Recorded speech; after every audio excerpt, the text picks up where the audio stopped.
Hi guys, I'm Joel from Spark Bike Review, and today on test we have the 2019 Trek Checkpoint SL6. It's the American muscle gravel bike in its riding genre. Trek have pulled out all the stops for this bike.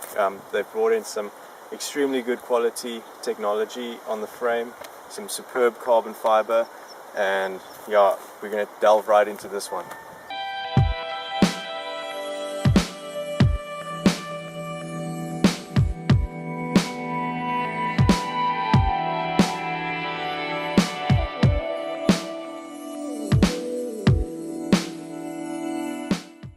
Trek's design team has a unique perspective when designing bikes.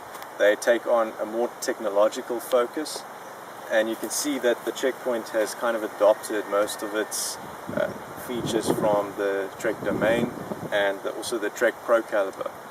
You can see this through the ISOSpeed design on the back, the carbon fiber especially, and also the mountain biking geometry that Trek have blended in with this gravel bike.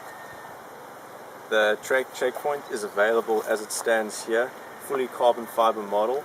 It also comes as a carbon frame set, which costs about 30,000 Rand.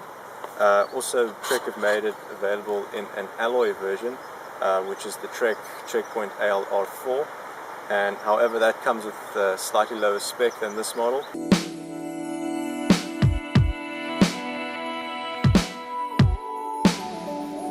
So the Trek Checkpoint comes out with some great features.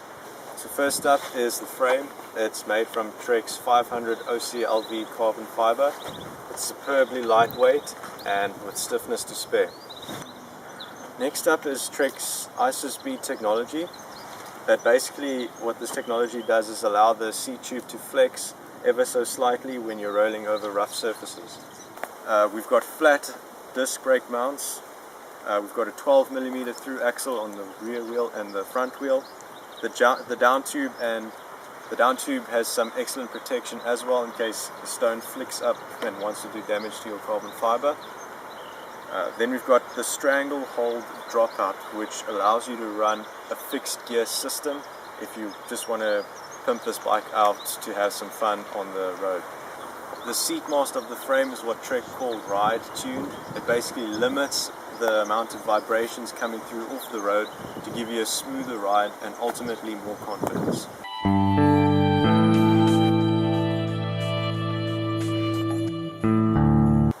The Trek Checkpoint SL6 comes out with some great wheels. We've got a set of Bontrager Paradigm Comp SL rims, and they're made out of alloy, which is quite funny because I at first thought they were made out of carbon fiber since they're so exceptionally lightweight.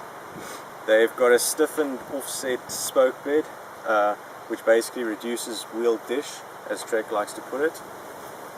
They're tubeless ready and 23mm deep to give you that extra stability and also strengthen your tire wall ever so slightly. The front wheel without the tire weighs in at about 755 grams, and the rear wheel comes in about 920 grams. So very, very close to carbon wheels.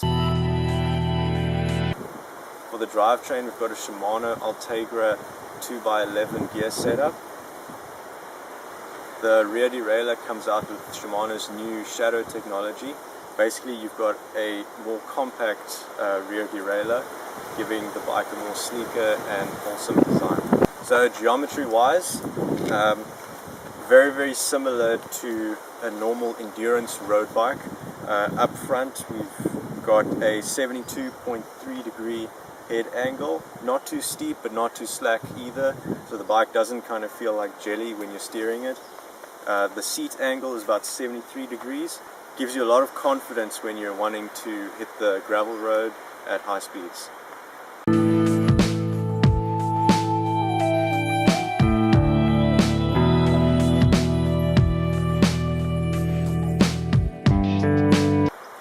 So Trek have certainly done something amazing with the Checkpoint SL6. In fact, the weight of the bike actually proves it, weighing in at about 8.94 kilograms. That's very, very close to some carbon fiber road bikes. However, this is not a road bike, this is a gravel bike, so expect to see some more heavy duty spec on this, and yeah, let's dive into how the bike performed on the test.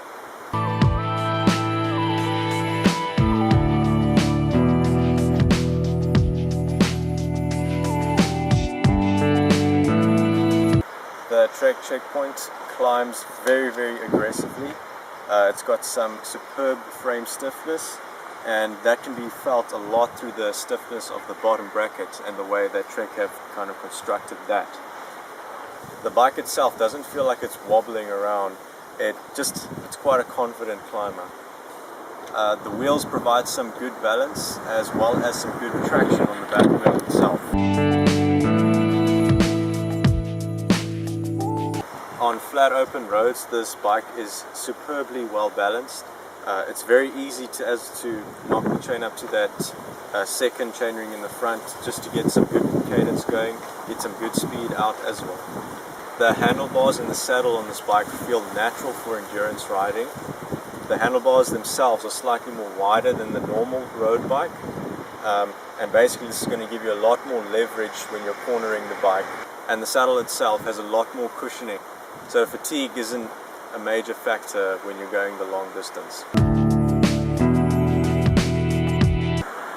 So we tested this bike on both single track and on the tar.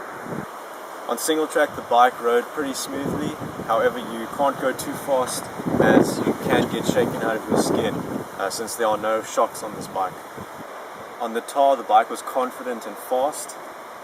If we hit a pothole or two, the bike didn't kind of change course and compensate for that pothole. Instead it launched straight through that pothole, and you can actually get confidence from that as the rider to go at high speeds, to race your mates if that's what you want to do. The hydraulic disc brakes on the bike were particularly powerful.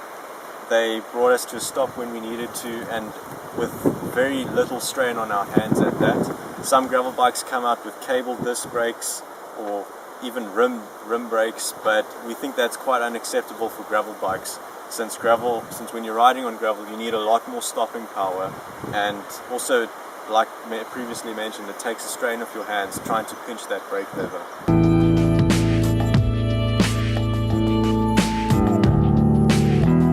So our verdict is that Trek aren't afraid to push the limits of engineering. You've got some great technology coming through here on the Checkpoint, but Trek are not compromising on their quality and their ride experience at that. It's well built, and we personally had a great ride with it. From a buyer's perspective, it's definitely worth every penny.